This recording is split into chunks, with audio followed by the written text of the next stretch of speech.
परमात्मा श्री कृष्ण की वाणी गीता गुरु शिष्य संवाद है।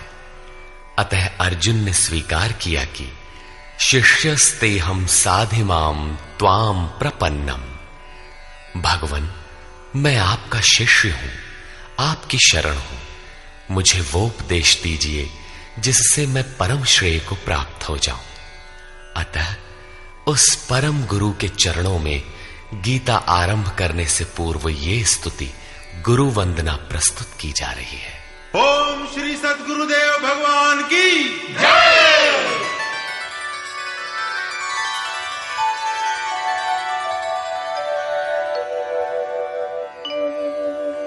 जय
अंतर्यामी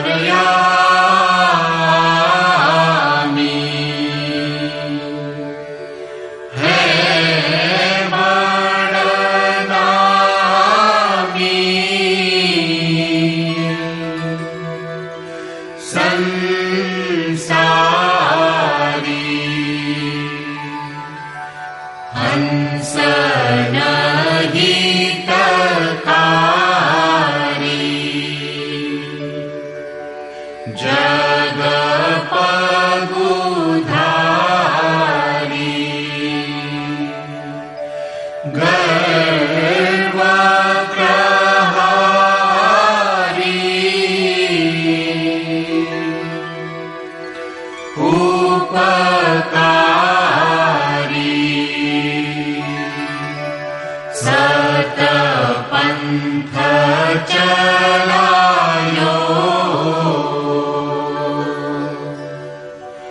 भरम मिटायो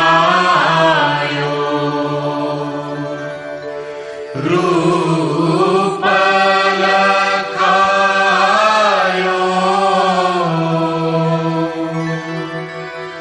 करतारी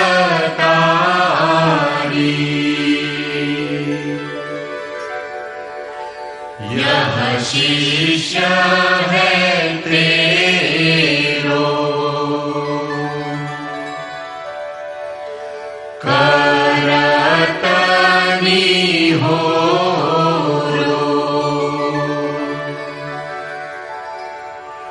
मोह पर हेरो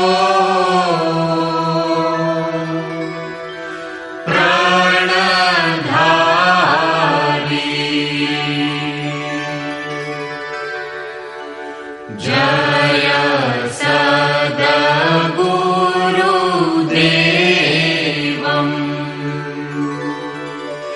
परमानन्दम्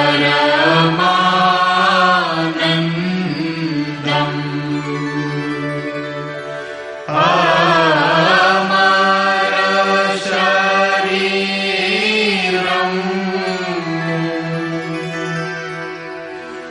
अविकारी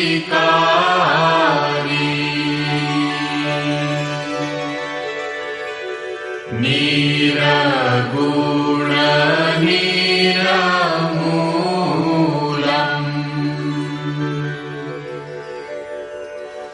धरी स्थूलम्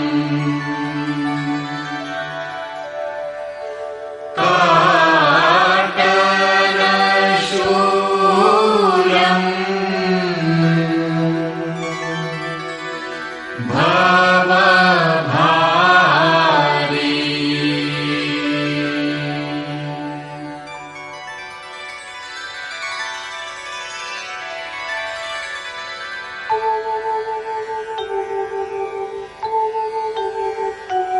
ओम जय गुरुदेव जय गुरुदेव जय गुरुदेव जय गुरुदेव ओम जय गुरुदेव जय गुरुदेव जय गुरुदेव जय गुरुदेव ओम जय गुरुदेव जय गुरुदेव जय गुरुदेव जय गुरुदेव।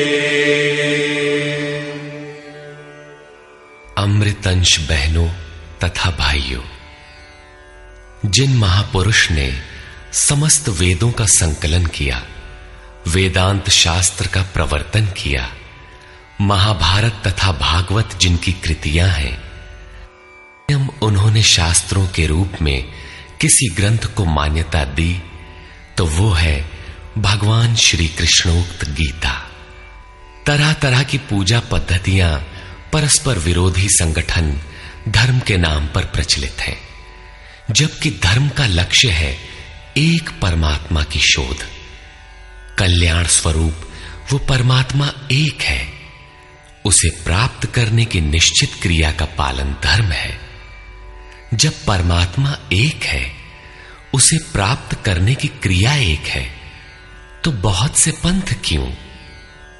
इसके समाधान के लिए प्रस्तुत है यथार्थ गीता का भावांश, ये गीता कैसेट। धर्म के सरल स्वरूप और उसकी प्राप्ति हेतु निर्धारित क्रिया का क्रमबद्ध तथा पूर्ण विवरण योगेश्वर श्री कृष्णोक्त गीता है।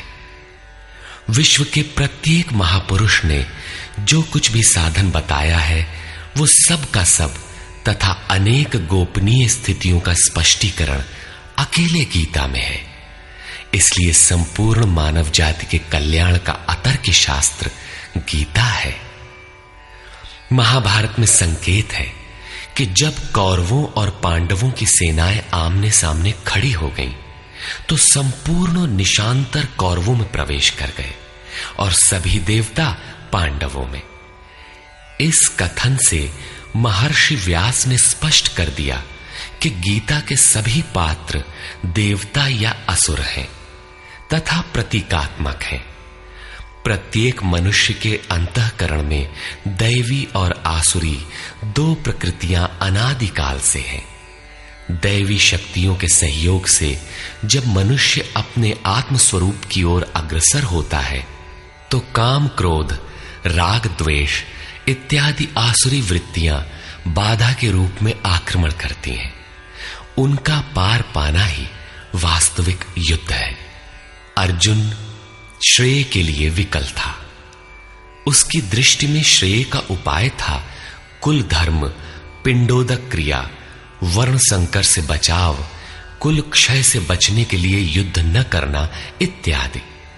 मात्र इतनी सी शंका के समाधान हेतु भगवान को उसे 18 अध्याय गीता समझानी पड़ी।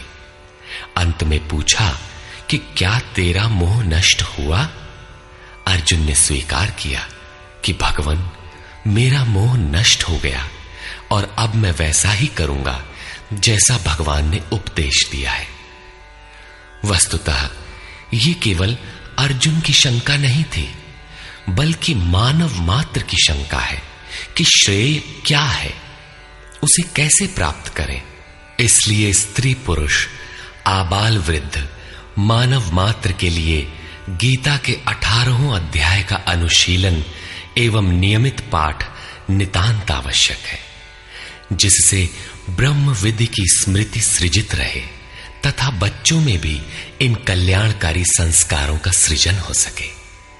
इस गीता ज्ञान के बिना कोई भी मनुष्य उस ईश्वर के पथ पर नहीं चल सकता। अक्षय सुख, शाश्वत शांति, लोक में समृद्धि तथा मूल शंका समाधान हेतु इन कैसेटों का संकलन किया गया है। इसके नियमित श्रवण से संपूर्ण परिवार तथा स्वजन समुदाय को सुसंस्कृत करें। संसार में कहीं भी मनुष्य हो, उसके लिए गीता सदैव अमृत वाहिनी है। गीता आपका शास्त्र है। गौरव का विषय है कि 5000 वर्ष से भी अधिक अंतराल के बाद श्री कृष्ण का यथार्थ गायन आपके सम्मुख है। जन्म जन्मांतर की रूढ़ियों से ग्रस्त मस्तिष्क को स्वच्छ कर चिंतन के प्रशस्त पथ पर चलने के लिए इन कैसेटों का प्रसारण प्रातः अवश्य करें।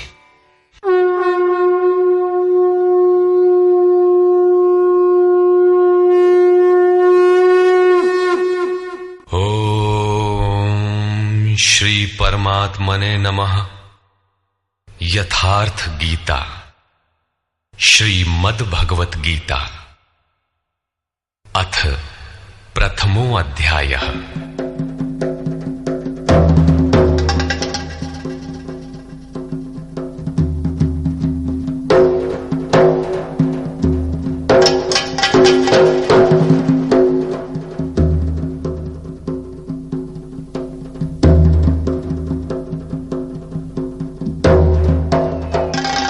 धृतराष्ट्र उवाच।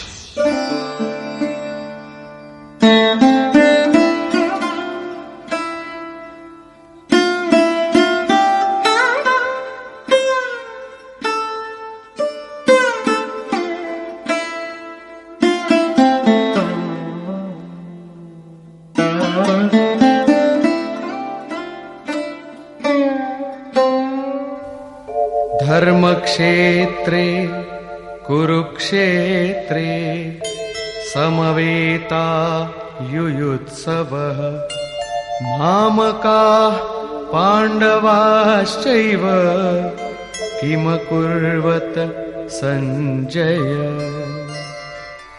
धृतराष्ट्र ने पूछा, हे संजय, धर्म क्षेत्र कुरुक्षेत्र में एकत्र युद्ध की इच्छा वाले मेरे और पांडु के पुत्रों ने क्या किया?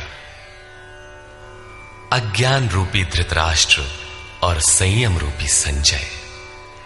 अज्ञान मन के अंतराल में रहता है अज्ञान से आवृत मन धृतराष्ट्र जन्मांध है, किंतु संयम रूपी संजय के माध्यम से यह देखता है, सुनता है।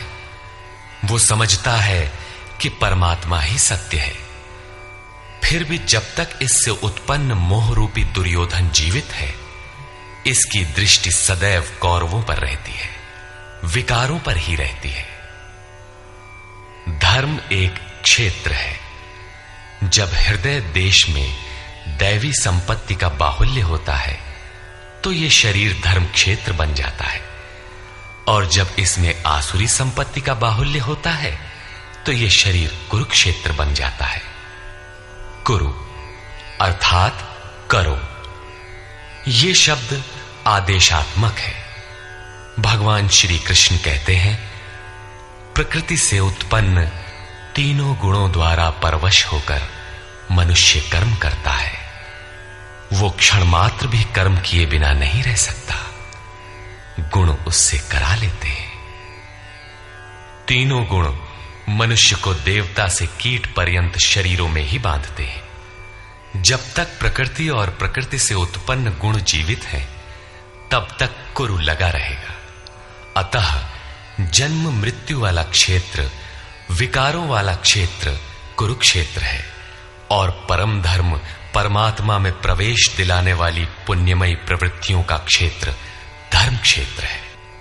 पुरातत्वविद पंजाब में काशी प्रयाग के मध्य तथा अनेकानेक स्थलों पर कुरुक्षेत्र की शोध में लगे हैं, किंतु गीताकार ने स्वयं बताया है कि जिस क्षेत्र में यह युद्ध हुआ वो कहां है।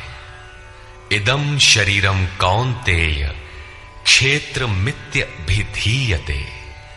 अर्जुन, ये शरीर ही क्षेत्र है, और जो इसको जानता है, इसका पार पा लेता है, वो क्षेत्रज्ञ है।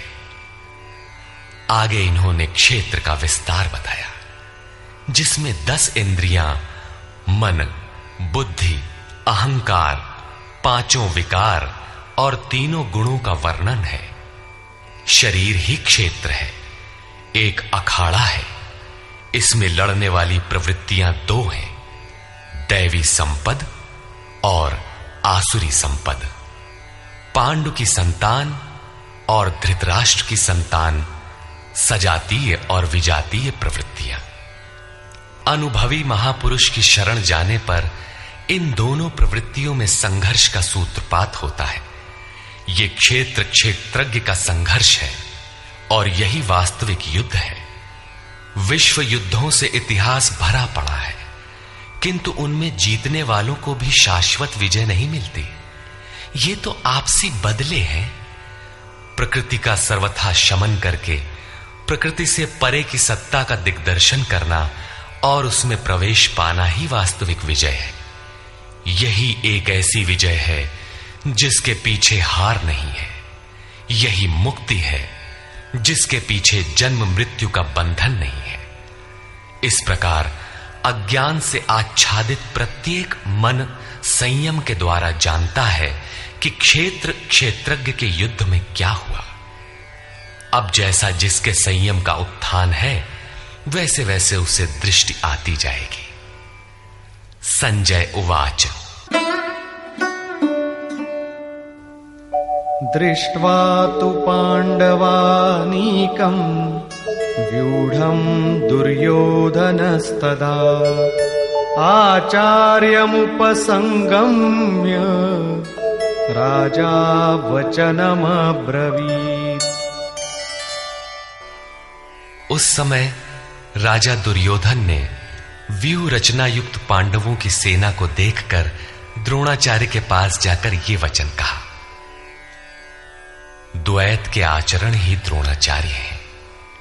जब जानकारी हो जाती है कि हम परमात्मा से अलग हो गए हैं, वहां उसकी प्राप्ति के लिए तड़प पैदा हो जाती है। तभी हम गुरु की तलाश में निकलते हैं। दोनों प्रवृत्तियों के बीच यही प्राथमिक गुरु है। यद्यपि बाद के सद्गुरु योगेश्वर श्री कृष्ण होंगे, जो योग की स्थिति वाले होंगे। राजा दुर्योधन आचार्य के पास जाता है। मोह रूपी दुर्योधन। मोह संपूर्ण व्याधियों का मूल है, राजा है। दुर्योधन दुरु अर्थात दूषित, योधन अर्थात वह धन। आत्मिक संपत्ति ही स्थिर संपत्ति है, उसमें जो दोष उत्पन्न करता है वो है मोह। ये प्रकृति की ओर खींचता है और वास्तविक जानकारी के लिए प्रेरणा भी प्रदान करता है। मोह है तभी तक पूछने का प्रश्न भी है, अन्यथा सभी पूर्ण ही हैं। अतः व्यूह रचना युक्त पांडवों की सेना को देखकर, अर्थात पुण्य से प्रवाहित सजातीय वृत्तियों को संगठित देखकर, मोह रूपी दुर्योधन ने गुरु द्रोण के पास जाकर यह कहा। पश्यैतां पांडुपुत्राणां आचार्य महतीं चमू व्यूढ़ां द्रुपदपुत्रेण तव शिष्येण धीमता। हे आचार्य, आपके बुद्धिमान शिष्य द्रुपद पुत्र धृष्टद्युम्न द्वारा व्यूहाकार खड़ी की हुई पांडु पुत्रों की इस भारी सेना को देखिए। शाश्वत अचल पद में आस्था रखने वाला दृढ़ मन ही धृष्टद्युम्न है। यही पुण्यमयी प्रवृत्तियों का नायक है। साधन कठिन न मन कर टेका। साधन कठिन नहीं, मन की दृढ़ता कठिन होनी चाहिए। अब देखें सेना का विस्तार। अत्र शूरा महेश्वासा भीमार्जुन समायुधि युयुधानो विराटश्च द्रुपदश्च महारथः। इस सेना में महेश्वासा, महान ईश में वास दिलाने वाले भाव रूपी भीम, अनुराग रूपी अर्जुन के समान बहुत से शूरवीर, जैसे सात्विकता रूपी सात्यकी, विराटः सर्वत्र ईश्वरी प्रवाह की धारणा, महारथी राजा द्रुपद अर्थात अचल स्थिति, तथा धृष्टकेतुश्चेकितानः काशीराजश्च वीर्यवान् पुरुजित् कुन्तिभोजश्च शैब्यश्च नरपुंगवः। धृष्टकेतुः दृढ़ कर्तव्य, चेकितानः जहां भी जाए वहां से चित्त को खींचकर इष्ट में स्थिर करना, काशीराजः काया रूपी काशी में ही वो साम्राज्य है, पुरजित स्थूल सूक्ष्म और कारण शरीरों पर विजय दिलाने वाला पुरुजित, कुंती भोजः कर्तव्य से भव पर विजय, नरों में श्रेष्ठ शैव्य अर्थात सत्य व्यवहार। युधामन्युश्च विक्रान्तः उत्तमौजाश्च वीर्यवान् सौभद्रो द्रौपदेयाश्च सर्व एव महारथाः। और पराक्रमी युधामन्यु, युद्ध के अनुरूप मन की धारणा, उत्तमौजाः शुभ की मस्ती, सुभद्रा पुत्र अभिमन्यु। जब शुभ आधार आ जाता है तो मन भय से रहित हो जाता है। ऐसा शुभ आधार से उत्पन्न अभय मन, ध्यान रूपी द्रौपदी के पांचों पुत्र वात्सल्य, लावण्य, सौम्यता, स्थिरता, सहृदयता, सब के सब महारथी है। साधन पथ पर संपूर्ण योग्यता के साथ चलने की क्षमताएं हैं। इस प्रकार दुर्योधन ने पांडव पक्ष के 15-20 नाम गिनाए, जो दैवी संपद के महत्वपूर्ण अंग है। विजातीय प्रवृत्ति का राजा होते हुए भी मोह ही सजातीय प्रवृत्तियों को समझने के लिए बाध्य करता है। दुर्योधन अपना पक्ष संक्षेप में कहता है, यदि कोई बाह्य युद्ध होता तो अपनी फौज बढ़ा चढ़ा कर गिनाता, विकार कम गिनाए गए, क्योंकि उन पर विजय पाना है, वे नाशवान हैं। केवल 5-7 विकार बताए गए, जिनके अंतराल में संपूर्ण बहिर्मुखी प्रवृत्ति विद्यमान है, जैसे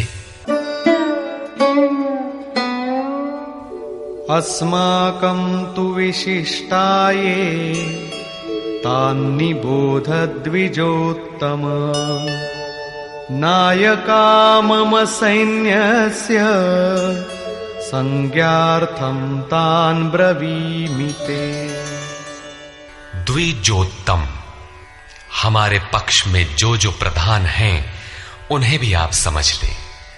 आपको जानने के लिए मेरी सेना के जो नायक हैं उनको कहता हूं।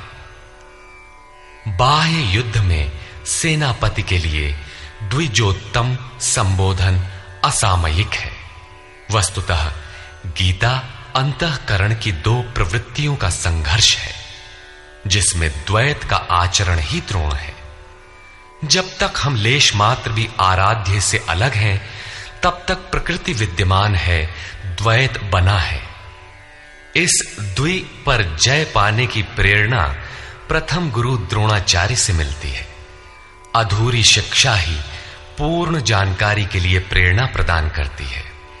वो पूजा स्थली नहीं, वहां शौर्य सूचक संबोधन होना चाहिए। विजातीय प्रवृत्ति के नायक कौन कौन हैं?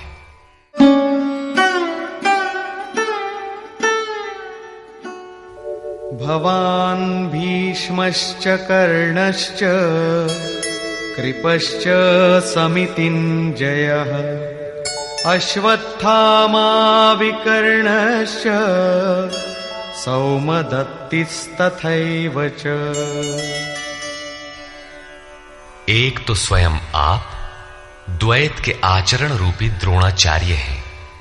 भ्रम रूपी पितामह भीष्म है। भ्रम इन विकारों का उद्गम है, अंत तक जीवित रहता है, इसलिए पितामह है। समूची सेना मर गई, ये जीवित था। शरशैया पर अचेत था, फिर भी जीवित था। ये है भ्रम रूपी भीष्म। भ्रम अंत तक रहता है। इसी प्रकार विजातीय कर्म रूपी कर्ण तथा संग्राम विजयी कृपाचार्य हैं। साधनावस्था में साधक द्वारा कृपा का आचरण ही कृपाचार्य है।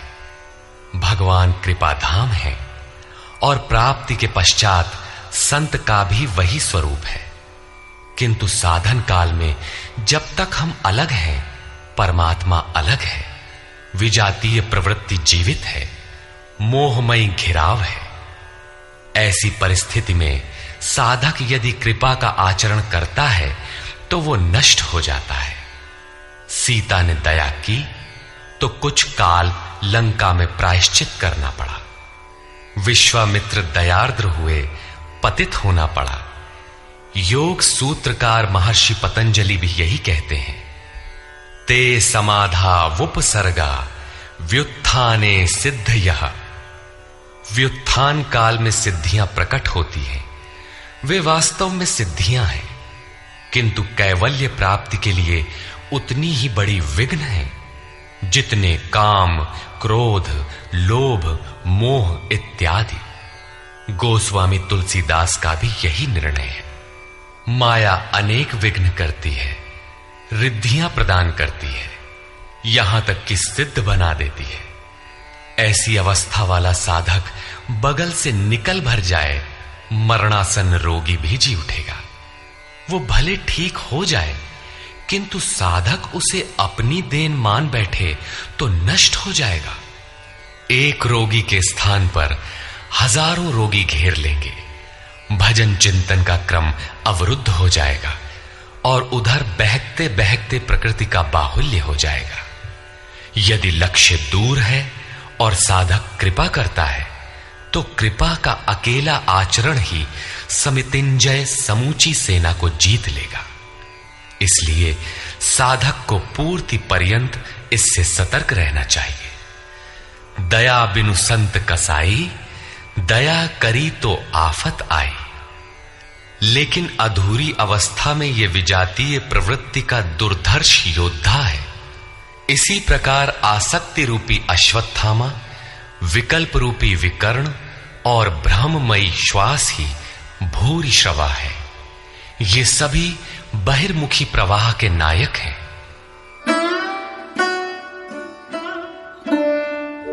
अन्ये च बहवः शूराः मदर्थे त्यक्तजीविताः नानाशस्त्रः प्रहरणाः सर्वे युद्धविशारदाः। और भी बहुत से शूरवीर अनेक शस्त्रों से युक्त मेरे लिए जीवन की आशा को त्याग कर युद्ध में डटे हैं।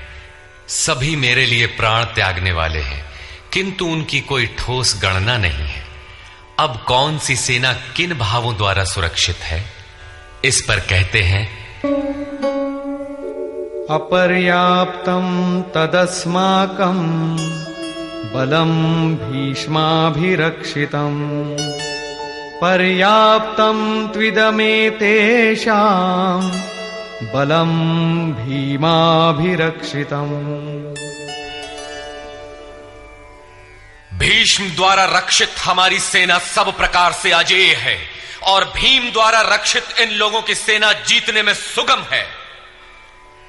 पर्याप्त और अपर्याप्त जैसे श्लिष्ट शब्द का प्रयोग दुर्योधन की आशंका को व्यक्त करता है। अतः देखना है कि भीष्म कौन सी सत्ता है जिस पर कौरव निर्भर करते हैं, तथा भीम कौन सी सत्ता है जिस पर दैवी संपद संपूर्ण पांडव निर्भर है। दुर्योधन अपनी व्यवस्था देता है कि अयनेषु च सर्वेषु यथा भागमवस्थिताः भीष्ममेवाभिरक्षन्तु भवन्तः सर्व एव हि। इसलिए सब मोर्चों पर अपनी अपनी जगह स्थित रहते हुए आप लोग सब के सब भीष्म की ही सब ओर से रक्षा करें। यदि भीष्म हैं तो हम अजेय हैं, इसलिए आप पांडवों से न लड़कर केवल भीष्म की ही रक्षा करें। कैसा योद्धा है भीष्म, जो स्वयं अपनी रक्षा नहीं कर पा रहा है, कौरवों को उसकी रक्षा व्यवस्था करनी पड़ रही है। यह कोई बाह्य योद्धा नहीं, ब्रह्म ही भीष्म है। जब तक ब्रह्म जीवित है तब तक विजातीय प्रवृत्तियां कौरव अजेय हैं। अजेय का यह अर्थ नहीं कि जिसे जीता ही ना जा सके, बल्कि अजेय का अर्थ दुर्जय है, जिसे कठिनाई से जीता जा सकता हो। महा अजय संसार रिपु जीत सकई सो वीर। यदि भ्रम समाप्त हो जाए तो अविद्या अस्तित्वहीन हो जाए। मोह इत्यादि जो आंशिक रूप से बचे भी हैं, शीघ्र ही समाप्त हो जाएंगे। भीष्म की इच्छा मृत्यु थी, इच्छा ही भ्रम है। इच्छा का अंत और भ्रम का मिटना एक ही बात है। इसी को संत कबीर ने सरलता से कहा, इच्छा काया इच्छा माया इच्छा जग उपजाया। कह कबीर जे इच्छा विवर्जित ताका पार न पाया। जहां भ्रम नहीं होता वो अपार और अव्यक्त है।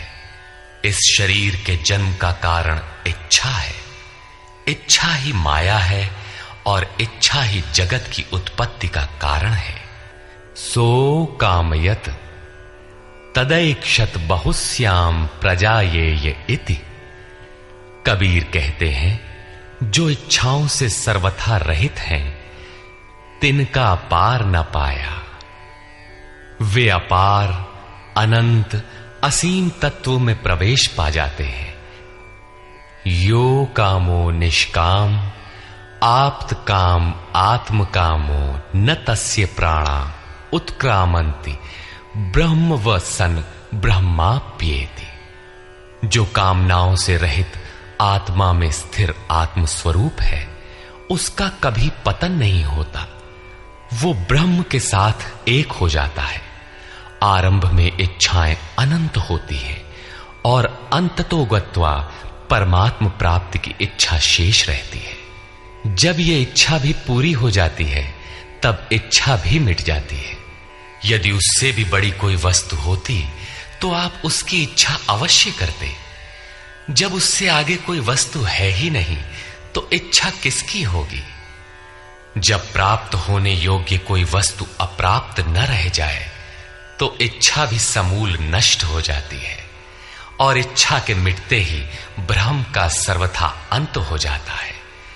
यही भीष्म की इच्छा मृत्यु है।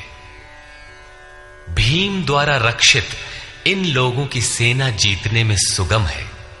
भाव रूपी भीम, भावे विद्यते देवः। भाव में वो क्षमता है कि अविदित परमात्मा भी विदित हो जाता है। भाववस्य भगवान सुख निधान करुणा अयन। श्री कृष्ण ने इसे श्रद्धा कहकर संबोधित किया है। भाव में वो क्षमता है कि भगवान को भी वश में कर लेता है। भाव से ही संपूर्ण पुण्यमयी प्रवृत्ति का विकास है। ये पुण्य का संरक्षक है तो इतना बलवान कि परम देव परमात्मा को संभव बनाता है, किंतु साथ ही इतना कोमल भी है कि आज भाव है तो कल अभाव में बदलते देर नहीं लगती। इष्ट में लेश मात्र भी त्रुटि प्रतीत होने पर भाव डगमगा जाता है। पुण्यमयी प्रवृत्ति विचलित हो उठती है, इष्ट से संबंध टूट जाता है। इसलिए भीम द्वारा रक्षित इन लोगों की सेना जीतने में सुगम है। महर्षि पतंजलि का भी यही निर्णय है। स तु दीर्घकाल नैरंतर्य सत्कारा सेवितो दृढ़ भूमि। दीर्घ काल तक निरंतर श्रद्धा भक्ति पूर्वक किया हुआ साधन ही दृढ़ हो पाता है।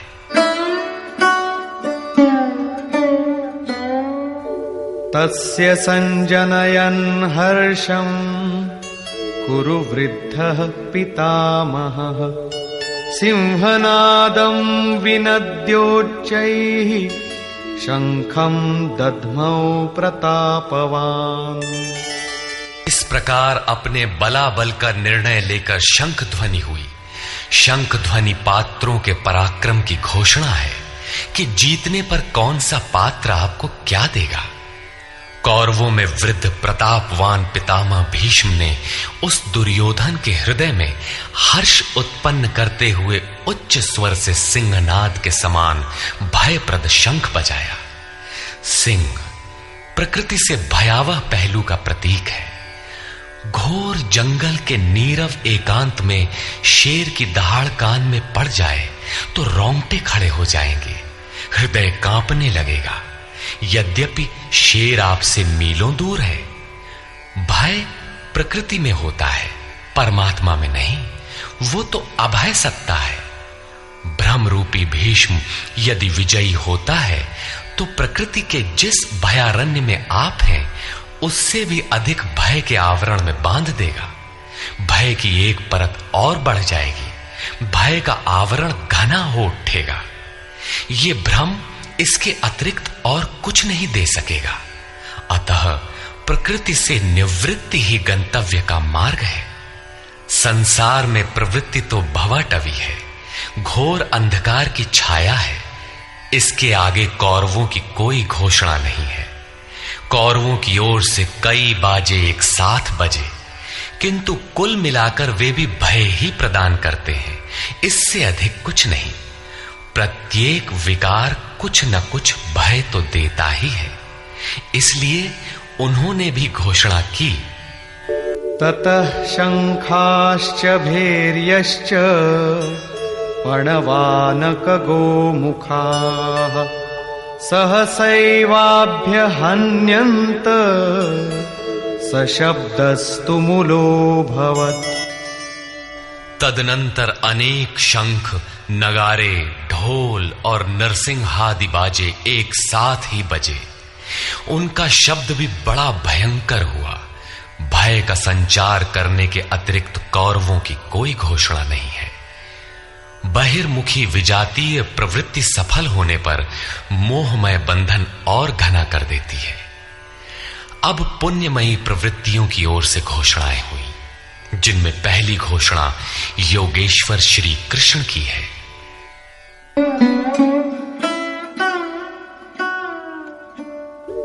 ततः श्वेतैर्हयैर्युक्ते महती स्यन्दने स्थितौ माधव पाण्डवश्चैव दिव्यौ शंखौ प्रदध्मतु।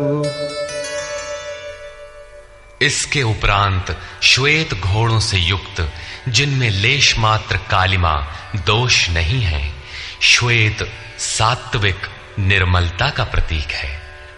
महति स्यन्दने, महान रथ पर बैठे हुए योगेश्वर श्री कृष्ण और अर्जुन ने भी अलौकिक शंख बजाए। अलौकिक का अर्थ है लोकों से परे। मृत्युलोक, देवलोक, ब्रह्मलोक, जहां तक जन्म मरण का भय है, उन समस्त लोकों से परे पारलौकिक पारमार्थिक स्थिति प्रदान करने की घोषणा योगेश्वर श्री कृष्ण की है। सोने चांदी काठ का रथ नहीं, रथ अलौकिक, शंख अलौकिक, अतः घोषणा भी अलौकिक ही है। लोकों से परे एकमात्र ब्रह्म है, सीधा उससे संपर्क स्थापित कराने की घोषणा है। पांचजन्यं ऋषिकेशो देवदत्तं धनञ्जयः पौंड्रं दध्मौ महाशंखं भीमकर्मावृकोदरः।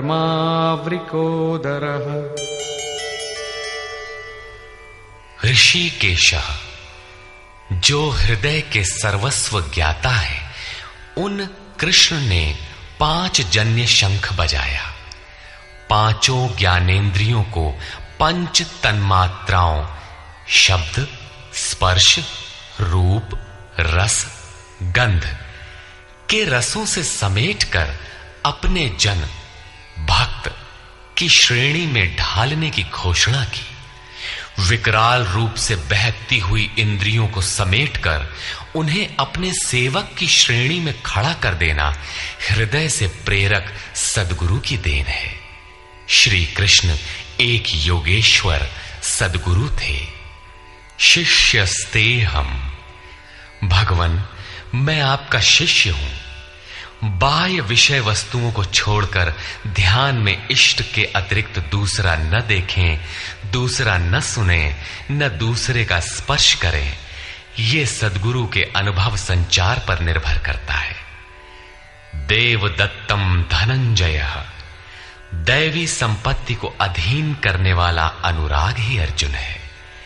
इष्ट के अनुरूप लगाव, जिसमें विरह, वैराग्य, अश्रुपात हो। गदगद गिरा नयन बह नीरा, रोमांच हो।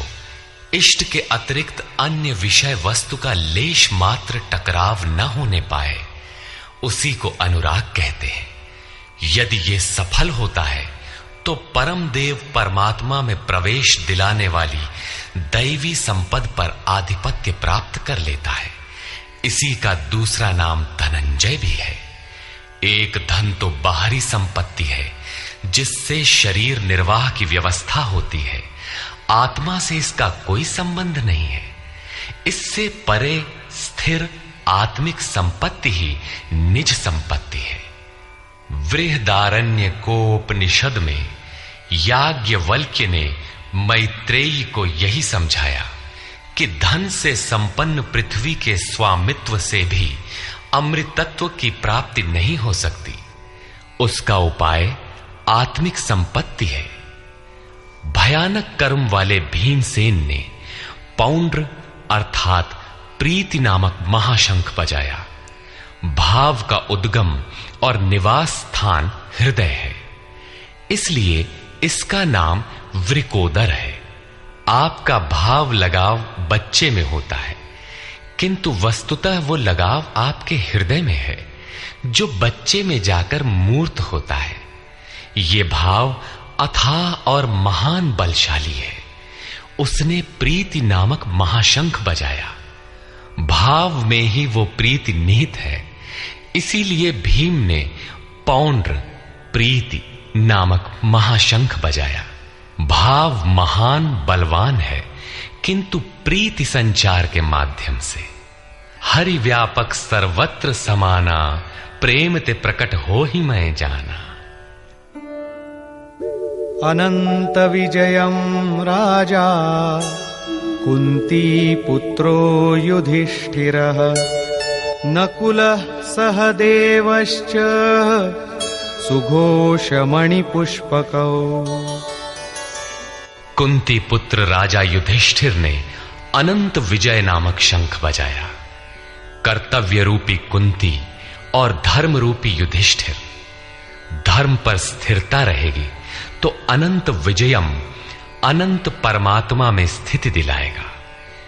युद्धे स्थिरः सह युधिष्ठिरः। प्रकृति पुरुष क्षेत्र क्षेत्रज्ञ के संघर्ष में स्थिर रहता है, महान दुख से भी विचलित नहीं होता। तो एक दिन जो अनंत है, जिसका अंत नहीं है, वो है परम तत्व परमात्मा, उस पर विजय दिला देता है। नियम रूपी नकुल ने सुघोष नामक शंख बजाया। ज्यों ज्यों नियम उन्नत होगा, अशुभ का शमन होता जाएगा, शुभ घोषित होता जाएगा। सत्संग रूपी सहदेव ने मणिपुष्पक शंख बजाया। मनीषियों ने प्रत्येक श्वास को बहुमूल्य मणि की संज्ञा दी है। हीरा जैसी श्वासा बातों में बीती जाए। एक सत्संग तो वो है जो आप सत्पुरुषों की वाणी से सुनते हैं, किंतु यथार्थ सत्संग आंतरिक है।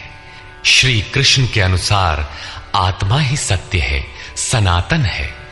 चित्त सब ओर से सिमटकर आत्मा की संगत करने लगे, यही वास्तविक सत्संग है। ये सत्संग चिंतन, ध्यान और समाधि के अभ्यास से संपन्न होता है। ज्यों ज्यों सत्य के सान्निध्य में सुरत टिकती जाएगी, त्यों त्यों एक एक श्वास पर नियंत्रण मिलता जाएगा। मन सहित इंद्रियों का निरोध होता जाएगा। जिस दिन सर्वथा निरोध होगा, वस्तु प्राप्त हो जाएगी। वाद्य यंत्रों की तरह चित्त का आत्मा के स्वर में स्वर मिलाकर संगत करना ही सत्संग है। बाह्य मणि कठोर है, किंतु श्वास मणि पुष्प से भी कोमल है। पुष्प तो विकसित होने या टूटने पर कुम्हलाता है, किंतु आप अगले श्वास तक जीवित रहने की गारंटी नहीं दे सकते। किंतु सत्संग सफल होने पर प्रत्येक श्वास पर नियंत्रण दिलाकर परम लक्ष्य की प्राप्ति करा देता है। इसके आगे पांडवों की कोई घोषणा नहीं है, किंतु प्रत्येक साधन कुछ न कुछ निर्मलता के पथ में दूरी तय करता है। आगे कहते हैं,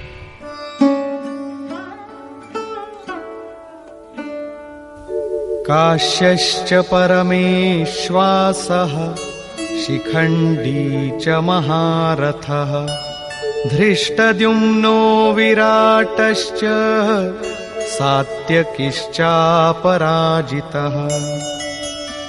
काया रूपी काशी। पुरुष जब सब ओर से मन सहित इंद्रियों को समेटकर काया में ही केंद्रित करता है, तो परमेश्वासः परम ईश में वास का अधिकारी हो जाता है। परम ईश में वास दिलाने में सक्षम काया ही काशी है। काया में ही परम ईश का निवास है।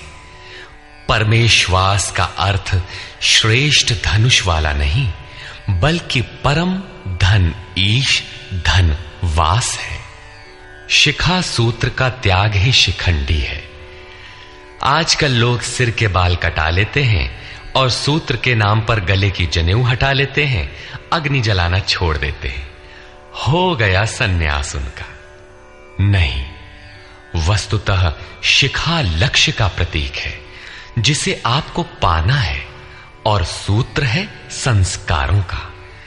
जब तक आगे परमात्मा को पाना शेष है, पीछे संस्कारों का सूत्रपात लगा हुआ है, तब तक त्याग कैसा, सन्यास कैसा? अभी तो चलने वाले पथिक हैं। जब प्राप्तव्य प्राप्त हो जाए, पीछे लगे हुए संस्कारों की डोर कट जाए, ऐसी अवस्था में ब्रह्म सर्वथा शांत हो जाता है। इसलिए शिखंडी ही ब्रह्म रूपी भीष्म का विनाश करता है।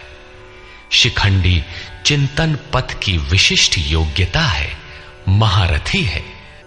धृष्टद्युम्न दृढ़ और अचल मन तथा विराटः सर्वत्र विराट ईश्वर का प्रसार देखने की क्षमता इत्यादि दैवी संपद के प्रमुख गुण हैं। सात्विकता ही सात्य की है। सत्य के चिंतन की प्रवृत्ति अर्थात सात्विकता यदि बनी है तो कभी गिरावट नहीं आने पाएगी, इस संघर्ष में पराजित नहीं होने देगी।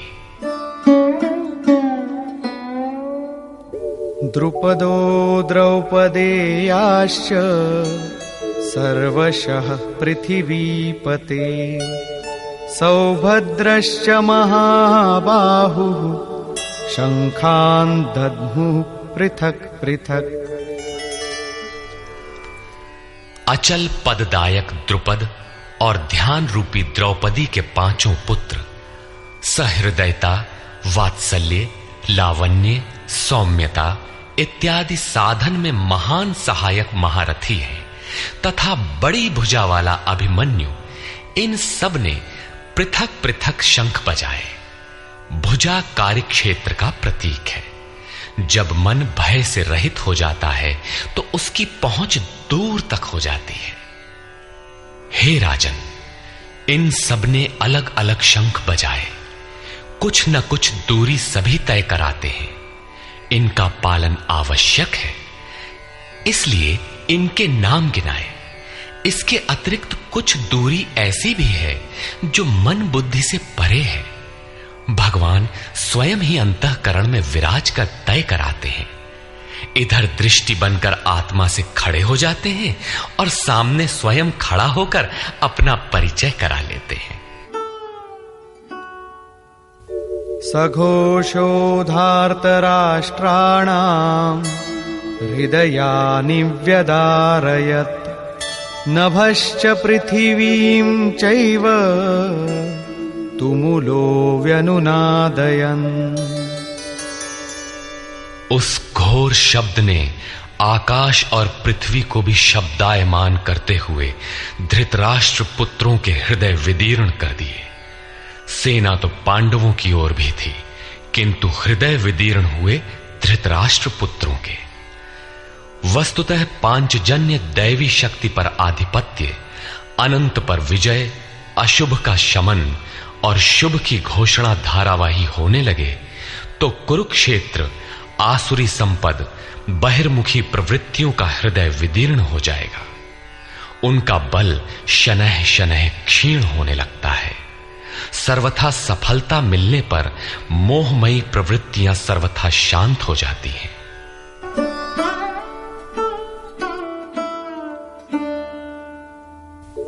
अथ व्यवस्थितान् दृष्ट्वा धार्तराष्ट्रान् कपिध्वजः प्रवृत्ते शस्त्रसम्पाते धनुरुद्यम्य पाण्डवः ऋषिकेशं तदा वाक्यम् इदमाह महीपते सेनयोरुभयोर्मध्ये रथं स्थापयमेच्युत। संयम रूपी संजय ने अज्ञान से आवृत मन को समझाया कि हे राजन, उसके उपरांत कपिध्वजः वैराग्य रूपी हनुमान, वैराग्य ही ध्वज है जिसका, ध्वज राष्ट्र का प्रतीक माना जाता है। कुछ लोग कहते हैं ध्वजा चंचल थी, इसलिए कपिध्वज कहा गया, किंतु नहीं, यहां कपि साधारण बंदर नहीं, स्वयं हनुमान थे, जिन्होंने मान अपमान का हनन किया था। सममान निरादर आदरहीन। प्रकृति की देखी सुनी वस्तुओं से, विषयों से राग का त्याग ही वैराग्य है। अतः वैराग्य ही जिसकी ध्वजा है, उस अर्जुन ने व्यवस्थित रूप से धृतराष्ट्र पुत्रों को खड़े देखकर शस्त्र चलने की तैयारी के समय धनुष उठाकर ऋषिकेशम, जो हृदय के सर्वस्व ज्ञाता है, उन योगेश्वर श्री कृष्ण से ये वचन कहा, हे अच्युत, जो कभी च्युत नहीं होता, मेरे रथ को दोनों सेनाओं के बीच खड़ा करिए। यहां सारथी को दिया गया आदेश नहीं, इष्ट सद्गुरु से की गई प्रार्थना है, किस लिए खड़ा करें?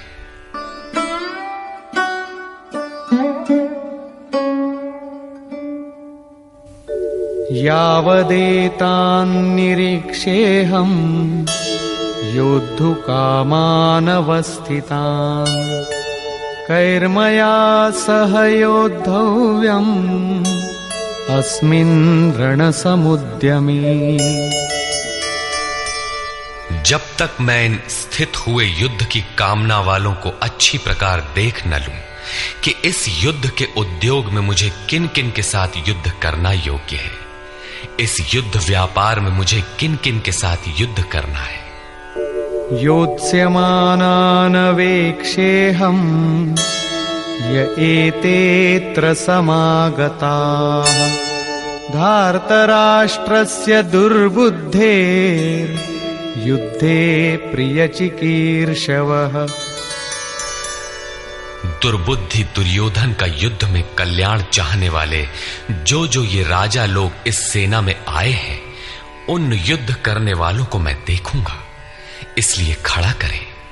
मोह रूपी दुर्योधन, मोहमयी प्रवृत्तियों का कल्याण चाहने वाले जो राजा इस युद्ध में आए हैं, उनको मैं देख लूं। संजय उवाच।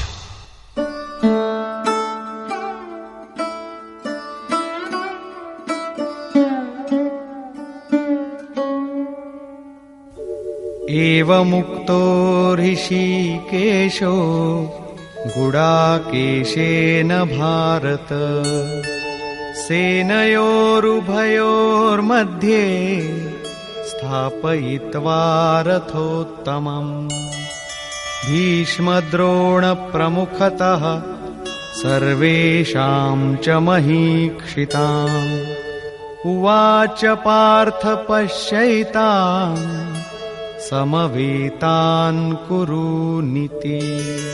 संजय बोला, निद्राजयी अर्जुन द्वारा इस प्रकार कहे जाने पर हृदय के ज्ञाता श्री कृष्ण ने दोनों सेनाओं के बीच भीष्म, द्रोण और महीक्षिताम, शरीर रूपी पृथ्वी पर अधिकार जमाए हुए संपूर्ण राजाओं के बीच उत्तम रथ को खड़ा करके कहा कि पार्थ, इन इकट्ठे हुए कौरवों को देख, यहां उत्तम रथ सोने चांदी का रथ नहीं है।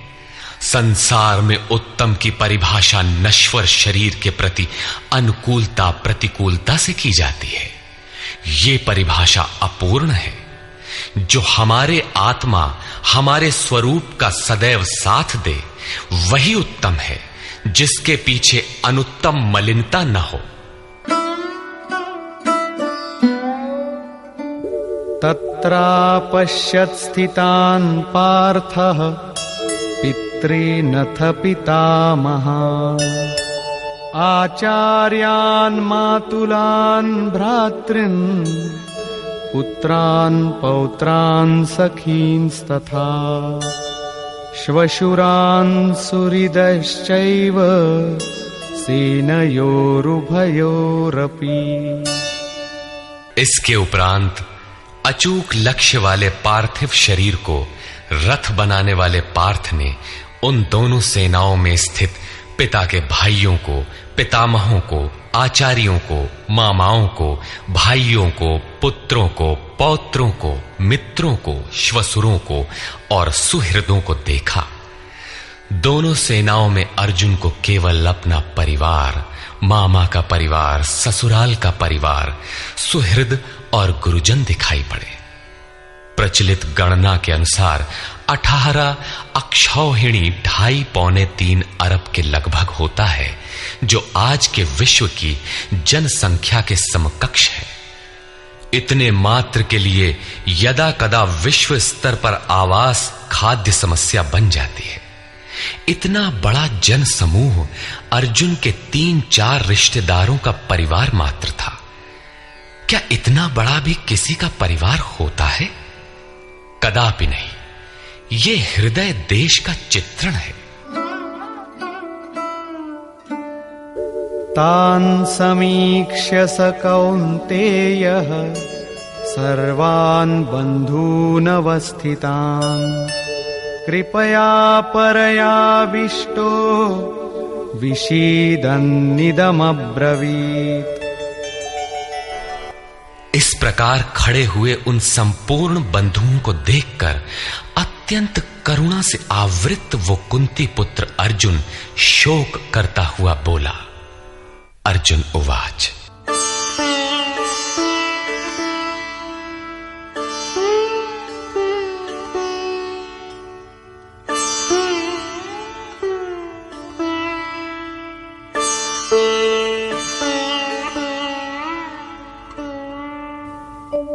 दृष्ट्वेमं स्वजनं कृष्ण युयुत्सुं समुपस्थितम् सीदन्ति मम गात्राणि मुखं च परिशुष्यति वेपथुश्च शरीरे मे रोमहर्षश्च जायते।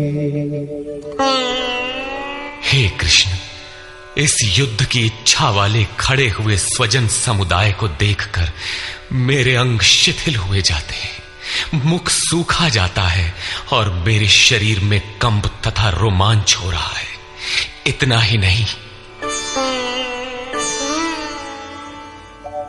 गांडीवं स्रंसते हस्तात् त्वक्चैव परिदह्यते न च शक्नोम्यवस्थातुं भ्रमतीव च मे मनः। हाथ से गांडीव गिरता है, त्वचा भी जल रही है। अर्जुन को ज्वर सा हो आया, संतप्त हो उठा कि ये कैसा युद्ध है जिसमें स्वजन ही खड़े हैं। अर्जुन को भ्रम हो गया। वो कहता है, अब मैं खड़ा रह पाने में भी अपने को असमर्थ पा रहा हूं। अब आगे देखने की सामर्थ्य नहीं है। निमित्तानि च पश्यामि विपरीतानि केशव न च श्रेयोनुपश्यामि हत्वा स्वजनमाहवे। हे केशव, इस युद्ध का लक्षण भी विपरीत ही देखता हूं। युद्ध में अपने कुल को मारकर परम कल्याण भी नहीं देखता हूं। कुल को मारने से कल्याण कैसे होगा?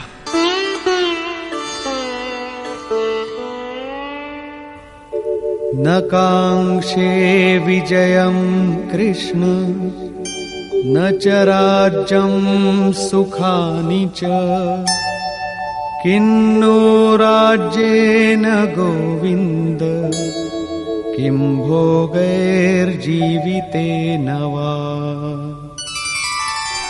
संपूर्ण परिवार युद्ध के मुहाने पर है।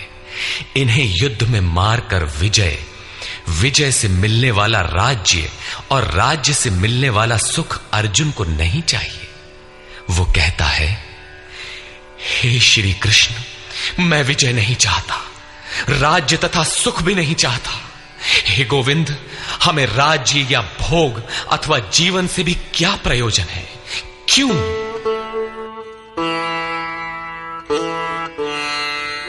येषामर्थे काङ्क्षितं नो राज्यं भोगाः सुखानि च तैमेव स्थिता युद्धे प्राणांस् त्यक्त्वा धनानि च। हमें जिनके लिए राज्य भोग और सुखादिक इच्छित हैं, वे ही परिवार जीवन की आशा त्याग कर युद्ध के मैदान में खड़े हैं। हमें राज्य इच्छित था तो परिवार को लेकर, भोग सुख और धन की पिपासा थी तो स्वजन और परिवार के साथ उन्हें भोगने की थी। किंतु जब सब के सब प्राणों की आशा त्याग कर खड़े हैं तो मुझे सुख, राज्य या भोग नहीं चाहिए। ये सब इन्हीं के लिए प्रिय थे। इनसे अलग होने पर हमें इनकी आवश्यकता नहीं है। जब तक परिवार रहेगा तब तक ये वासनाएं भी रहती हैं। झोपड़ी में रहने वाला भी अपने परिवार, मित्र और स्वजन को मारकर विश्व का साम्राज्य स्वीकार नहीं करेगा। अर्जुन यही कहता है कि हमें भोग प्रिय थे, विजय प्रिय थी, किंतु जिनके लिए थी जब वे ही नहीं रहेंगे तो भोगों से क्या प्रयोजन? इस युद्ध में मारना किसे है?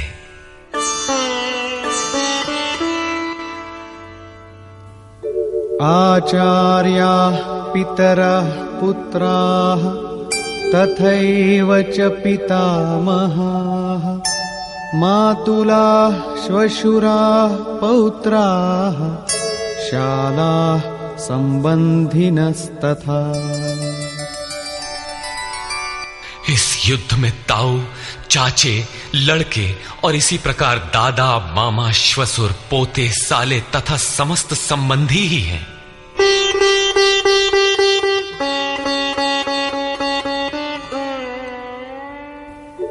एतान्न हन्तुमिच्छामि घ्नतोऽपि मधुसूदन अपि त्रैलोक्यराज्यस्य हेतो किन्नु मही कृते। हे मधुसूदन, मुझे मारने पर भी अथवा 3 लोक के राज्य के लिए भी मैं इन सबको मारना नहीं चाहता। फिर पृथ्वी के लिए कहना ही क्या? 18 अक्षौहिणी सेना में अर्जुन को अपना परिवार ही दिखाई पड़ा। इतने अधिक स्वजन वास्तव में क्या हैं? वस्तुतः अनुराग ही अर्जुन है। भजन के आरंभ में प्रत्येक अनुरागी के समक्ष यही समस्या रही है। सभी चाहते हैं कि हम भजन करें, उस परम सत्य को पालें, किंतु किसी अनुभवी सद्गुरु के संरक्षण में कोई अनुरागी जब क्षेत्रज्ञ के संघर्ष को समझता है कि हमें किन से लड़ना है तो वो हताश हो जाता है।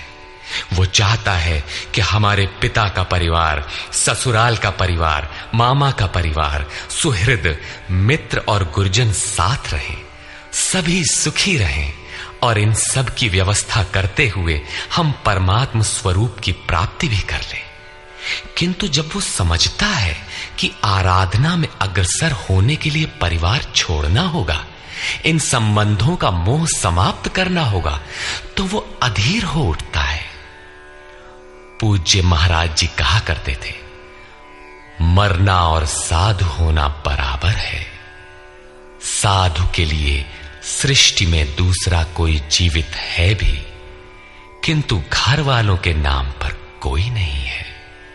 यदि कोई है तो लगाव है, मोह समाप्त कहां हुआ?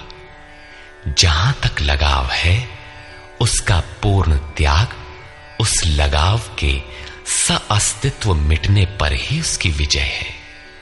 इन संबंधों का प्रसार ही तो जगत है, अन्यथा जगत में हमारा क्या है? तुलसीदास कहे चिद विलास जग, बूझत बूझत बूझ है। मन का प्रसार ही जगत है। योगेश्वर कृष्ण ने भी मन के प्रसार को ही जगत कहकर संबोधित किया। जिसने इसके प्रभाव को रोक लिया, उसने चराचर जगत ही जीत लिया। इहैव तैर्जितः सर्गो येषां साम्ये स्थितम मनः। केवल अर्जुन अधीर था ऐसी बात नहीं है। अनुराग सबके हृदय में है।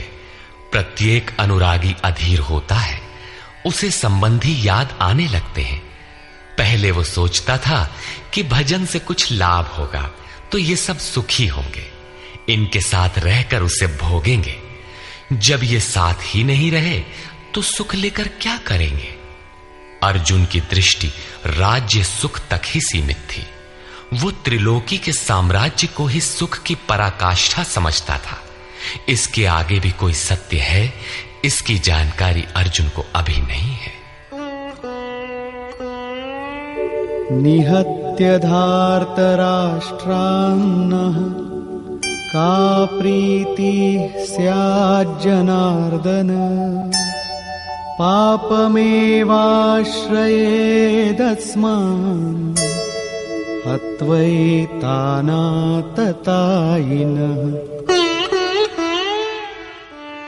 हे जनार्दन, धृतराष्ट्र के पुत्रों को मारकर भी हमें क्या प्रसन्नता होगी।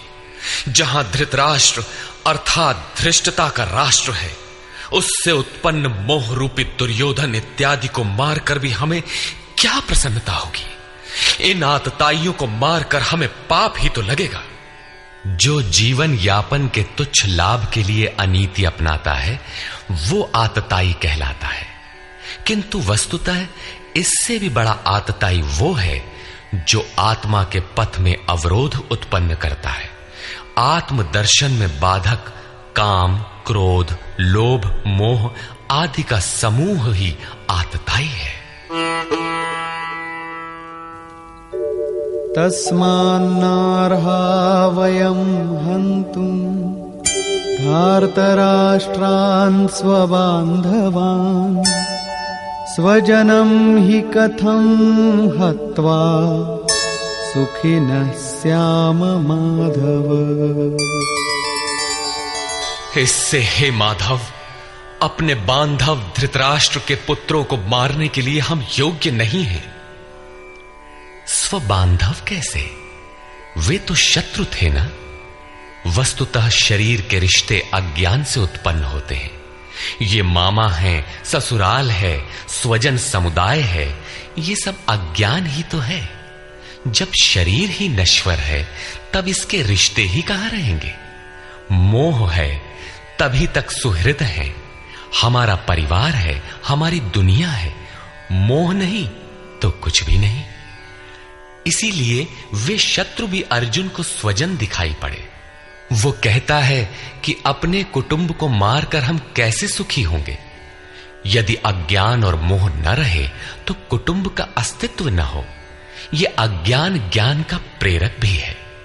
भर्तृहरि, तुलसी इत्यादि अनेक महानुभावों को वैराग्य की प्रेरणा पत्नी से मिली, तो कोई सौतेली मां के व्यवहार से खिन्न होकर वैराग्य पथ पर अग्रसर हुआ दिखाई देता है।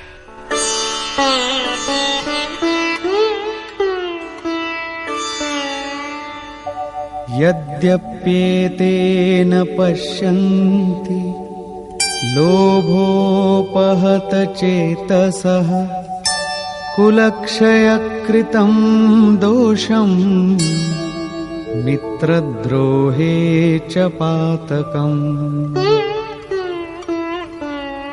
यद्यपि लोभ से भ्रष्ट चित्त हुए ये लोग कुल नाश के दोष और मित्र द्रोह के पाप को नहीं देखते हैं, ये उनकी कमी है। फिर भी कथं न ज्ञेयमस्माभिः पापादस्मान्निवर्तितुम् कुलक्षयकृतं दोषं प्रपश्यद्भिर्जनार्दन।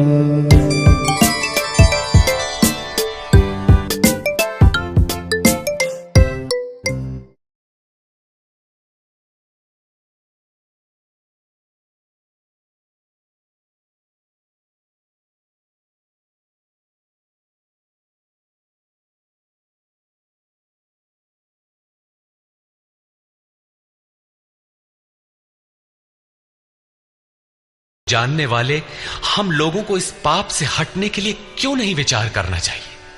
मैं ही पाप करता हूं ऐसी बात नहीं, आप भी भूल करने जा रहे हैं। कृष्ण पर भी आरोप लगाया। अभी वो समझ में अपने को कृष्ण से कम नहीं मानता। प्रत्येक नया साधक सद्गुरु की शरण जाने पर इसी प्रकार तर्क करता है और अपने को जानकारी में कम नहीं समझता। यही अर्जुन भी कहता है कि ये भले न समझें, किंतु हम आप तो समझदार हैं। कुल नाश के दोषों पर हमें विचार करना चाहिए। कुल नाश में दोष क्या है? कुलक्षये प्रणश्यन्ति कुलधर्माः सनातनाः धर्मे नष्टे कुलं कृत्स्नम् अधर्मोऽभिभवत्युत। कुल के नाश होने से सनातन कुल धर्म नष्ट हो जाते हैं। अर्जुन कुल धर्म कुलाचार को ही सनातन धर्म समझ रहा था। धर्म के नाश होने पर संपूर्ण कुल को पाप भी बहुत दबा लेता है।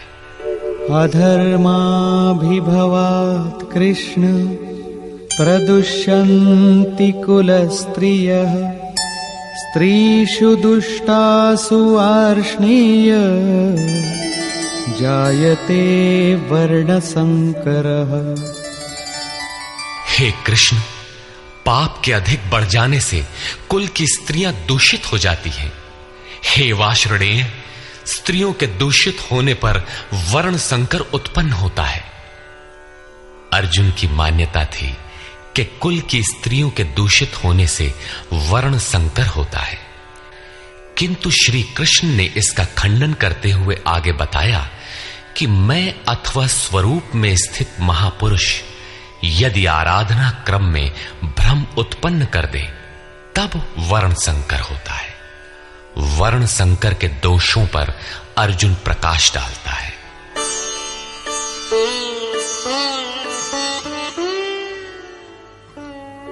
संकरो नरकायैव कुलघ्नानां कुलस्य च पतन्ति पितरो येषां लुप्तपिण्डोदकक्रियाः।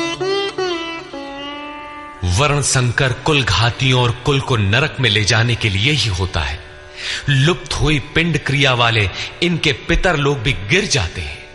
वर्तमान नष्ट हो जाता है, अतीत के पितर गिर जाते हैं और भविष्य वाले भी गिरेंगे। इतना ही नहीं, दोषैरेतैः कुलघ्नानां वर्णसंकरकारकैः उत्साद्यन्ते जातिधर्माः कुलधर्माश्च शाश्वताः। इन वर्ण संकर कारक दोषों से कुल और कुलघातियों के सनातन कुल धर्म और जाति धर्म नष्ट हो जाते हैं। अर्जुन मानता था कि कुल धर्म सनातन है, कुल धर्म ही शाश्वत है, किंतु श्री कृष्ण ने इसका खंडन किया और आगे बताया कि आत्मा ही सनातन शाश्वत धर्म है। वास्तविक सनातन धर्म को जानने से पहले मनुष्य धर्म के नाम पर किसी न किसी रूढ़ि को जानता है। ठीक इसी प्रकार अर्जुन भी जानता है जो कृष्ण के शब्दों में एक रूढ़ि है।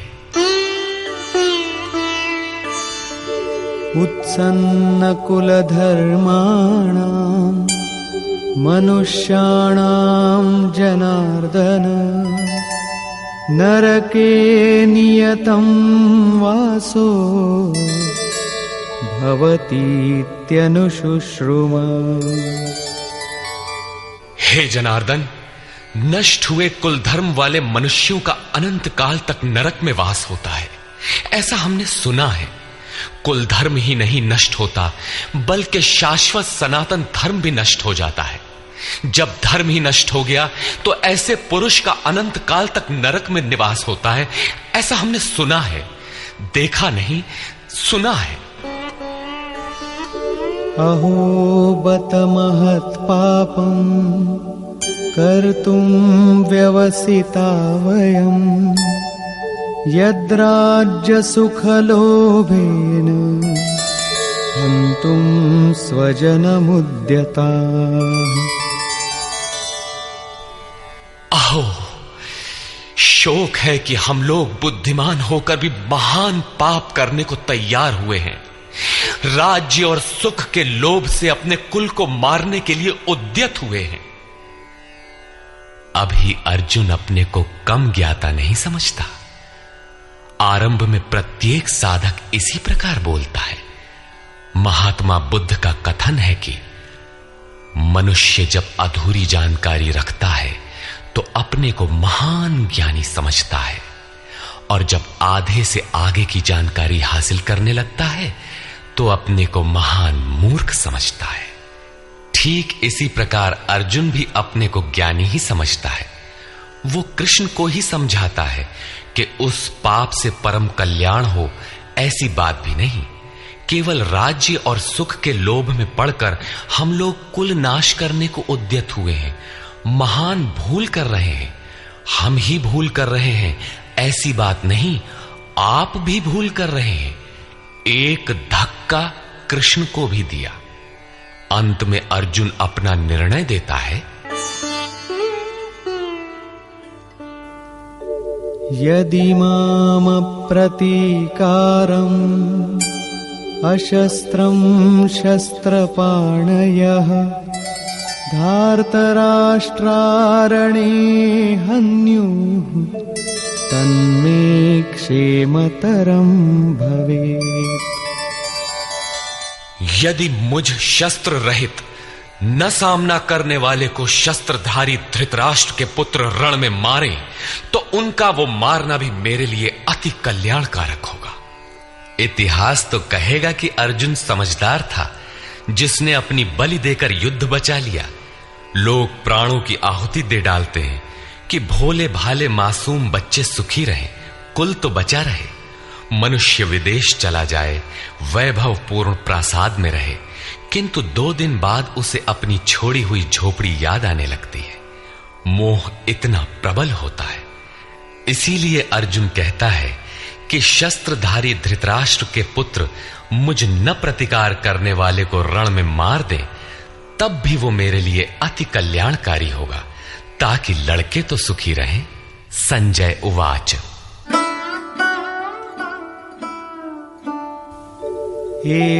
एवमुक्त्वार्जुनः संख्ये रथोपस्थ उपाविशत् विसृज्य सशरं चापं शोकसंविघ्नमानसः।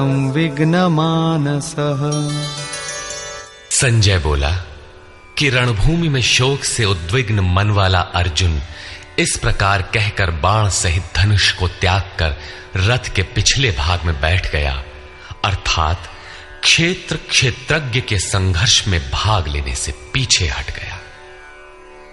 निष्कर्ष, गीता क्षेत्र क्षेत्रज्ञ के युद्ध का निरूपण है। यह ईश्वरीय विभूतियों से संपन्न भगवत स्वरूप को दिखाने वाला गायन है। यह गायन जिस क्षेत्र में होता है वह युद्ध क्षेत्र शरीर है, जिसमें 2 प्रवृत्तियां हैं, धर्म क्षेत्र और कुरुक्षेत्र। उन सेनाओं का स्वरूप और उनके बल का आधार बताया। शंख ध्वनि से उनके पराक्रम की जानकारी मिली। तदनंतर जिस सेना से लड़ना है उसका निरीक्षण हुआ, जिसकी गणना 18 अक्षौहिणी अर्थात लगभग 6.5 अरब कही जाती है, किंतु वस्तुतः वे अनंत हैं। प्रकृति के दृष्टिकोण 2 हैं, एक इष्टोन्मुखी प्रवृत्ति दैवी संपद, दूसरी बहिर्मुखी प्रवृत्ति आसुरी संपद। दोनों प्रकृति ही हैं। एक इष्ट की ओर उन्मुख करती है, परम धर्म परमात्मा की ओर ले जाती है, और दूसरी प्रकृति में विश्वास दिलाती है। पहले दैवी संपद को साध कर आसुरी संपद का अंत किया जाता है, फिर शाश्वत सनातन परब्रह्म के दिग्दर्शन और उसमें स्थिति के साथ दैवी संपद की आवश्यकता शेष हो जाती है। युद्ध का परिणाम निकल आता है। अर्जुन को सैन्य निरीक्षण में अपना परिवार ही दिखाई पड़ता है, जिसे मारना है। जहां तक संबंध है उतना ही जगत है। अनुराग के प्रथम चरण में पारिवारिक मोह बाधक बनता है। साधक जब देखता है कि मधुर संबंधों में इतना विच्छेद हो जाएगा जैसे वे थे ही नहीं, तो उसे घबराहट होने लगती है। स्वजनासक्ति को मारने में उसे अकल्याण दिखाई देने लगता है। वह प्रचलित रूढ़ियों में अपना बचाव ढूंढने लगता है, जैसा अर्जुन ने किया। उसने कहा, कुल धर्म ही सनातन धर्म है। इस युद्ध से सनातन धर्म नष्ट हो जाएगा। कुल की स्त्रियां दूषित होंगी। वर्ण संकर पैदा होगा, जो कुल और कुल घातियों को अनंत काल तक नरक में ले जाने के लिए ही होता है। अर्जुन अपनी समझ से सनातन धर्म की रक्षा के लिए विकल है। उसने श्री कृष्ण से अनुरोध किया कि हम लोग समझदार होकर भी यह महान पाप क्यों करें। अर्थात श्री कृष्ण भी पाप करने जा रहे हैं। अंततोगत्वा पाप से बचने के लिए मैं युद्ध नहीं करूंगा, ऐसा कहता हुआ हताश अर्जुन रथ के पिछले भाग में बैठ गया। क्षेत्रज्ञ के संघर्ष से पीछे हट गया। टीकाकारों ने इस अध्याय को अर्जुन विषाद योग कहा है। अर्जुन अनुराग का प्रतीक है। सनातन धर्म के लिए विकल होने वाले अनुरागी का विषाद योग का कारण बनता है। यही विषाद मनु को हुआ था। हृदय बहुत दुख लाग, जन्म गयऊ हरि भगति बिनु। संशय में पड़कर ही मनुष्य विषाद करता है। उसे संदेह था कि वर्ण संकर पैदा होगा जो नरक में ले जाएगा। सनातन धर्म के नष्ट होने का भी उसे विषाद था। अतः संशय विषाद योग का सामान्य नामकरण इस अध्याय के लिए उपयुक्त है। अतः ओम तत्सदिति श्रीमद् भगवद गीता सूपनिषत्सु ब्रह्म विद्यायाम योग शास्त्रे श्री कृष्णार्जुन संवादे संशय विषाद योगो नाम प्रथमोऽध्यायः। इस प्रकार स्वामी अड़गड़ानंद कृत श्रीमद् भगवद गीता के भाष्य यथार्थ गीता का प्रथम अध्याय पूर्ण होता है।